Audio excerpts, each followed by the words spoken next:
Welcome to Chillin' 101. We hope this video helps. In this video, I will compare Visual Studio Code versus Android Studio for Flutter development. We'll explore the key differences and help you decide which tool best suits your workflow. Visual Studio Code is known for its speed and flexibility, while Android Studio offers a comprehensive suite of tools, especially for native Android projects. Understanding their unique strengths is crucial for an efficient Flutter development experience. Let's dive into the specifics of each environment. Visual Studio Code shines with its lightweight nature, offering a quicker startup time and consuming significantly fewer system resources, often around 100 to 200 megabytes of RAM. Its vast marketplace boasts thousands of extensions for Flutter and Dart, enhancing functionality.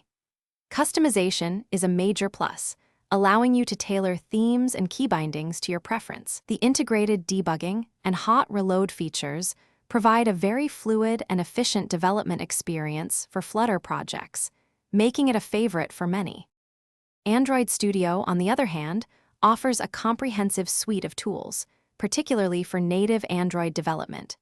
It features a powerful UI designer, robust emulators, and advanced profiling tools that provide deep insights into your application's performance. Its refactoring capabilities are generally more intelligent and thorough, which is a significant advantage for larger projects. Furthermore, the integrated Git support and project management features are highly developed, making it an excellent choice for complex, multifaceted development environments. So, which one is better?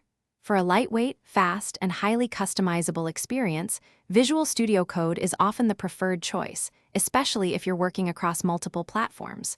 However, for deep native Android integration, extensive debugging, and robust profiling tools, Android Studio stands out as the stronger option.